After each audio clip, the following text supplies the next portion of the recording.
BJP 12 సీట్లు సాధిస్తుందనేటువంటిది వారు కూడా వ్యక్తం చేయడం జరిగింది. బీజేపీకి పెరుగుతున్న ఆదరణ, మోదీ పట్ల ప్రజలు మొగ్గు చూపడం ఇవాళ ఈ రెండు పార్టీలు కాంగ్రెస్, బీఆర్ఎస్ జీర్ణించుకోలేక పత్రికల్లో ప్రాచుర్యం పొందేదానికి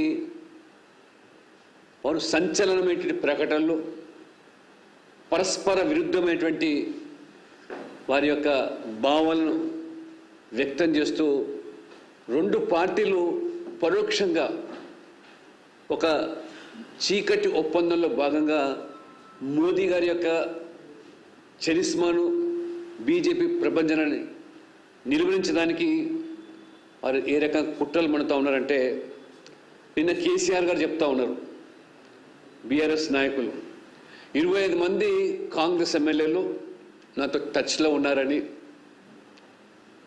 వారు చెప్పినటువంటి 24 గంటల్లోనే టీఆర్ఎస్ ఎమ్మెల్యే కాంగ్రెస్ టచ్లోకి వెళ్ళిపోయాడు. రాజేంద్ర నగర్ ప్రకాష్ గౌడ్ ఆ రకంగా కాంగ్రెస్ పార్టీ ఏమో రేవంత్ రెడ్డి గారు వారు చాలా స్పష్టంగా మా కాంగ్రెస్ ఎమ్మెల్యేలు ముట్టుకుంటే మరి మాడి మస్ అయిపోతారు, నేను హై టెన్షన్ వైర్లా కాపలా ఉంటానని.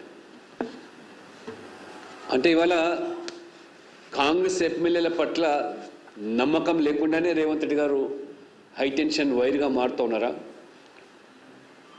అసలు హై టెన్షన్ వైరు సెక్యూరిటీ ఇవ్వాల్సిన పరిస్థితి కాంగ్రెస్ ఎమ్మెల్యేలకు ఎందుకు వస్తుందో, అంత అభద్రతా భావం మరి ఎందుకు రేవంత్ రెడ్డి గారు వ్యక్తం చేస్తున్నారో అర్థం కావటం లేదు. ఎందుకంటే మొదట్లో నేను 14 సీట్లు గెలుస్తాను, నా 100 రోజుల పాలన ఒక రెఫరెండంగా నేను భావిస్తాను అని చెప్పినటువంటి ముఖ్యమంత్రి రేవంత్ రెడ్డి గారు చెతికిల్లబడి నా మీద కుట్రలు చేస్తున్నారు అంటూ ఓటమికి మార్గాలు వెతుకుతున్నట్టుగా ఈరోజు స్పష్టమవుతుంది. ఓటమి పసిగట్టి ఒక సెంటిమెంట్ ఆయింట్మెంట్ను రుద్దే ప్రయత్నం తెలంగాణ ప్రజల మీద చేస్తా ఉన్నారు. నా మీద కుట్రలు పన్నుతున్నారు. అసలు ఎవరు కుట్రలు పన్నుతున్నారో ముఖ్యమంత్రి, అధికార పార్టీ వల్ల మీరు అధికారులు ఉన్నారు, దాన్ని స్పష్టం చేయాల్సినటువంటి బాధ్యత మీ మీద ఉంది.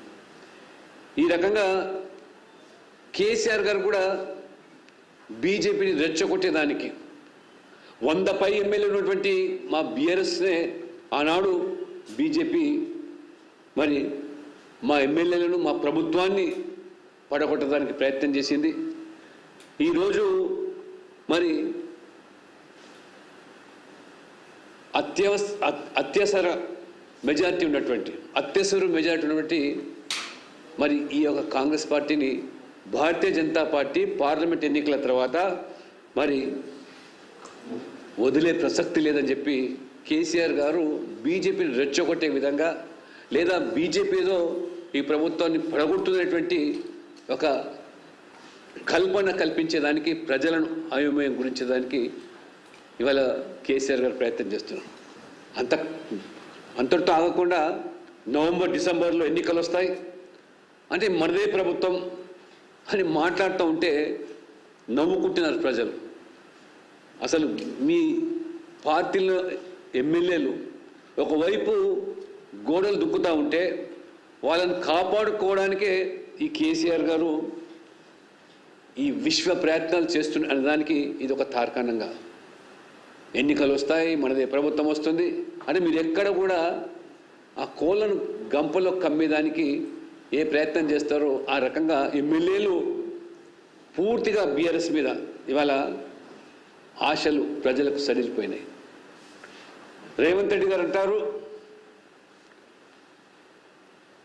హరీష్ రావు బీజేపీ ఏజెంట్ అని. హరీష్ రావు గారు ఏం చెప్తున్నారు,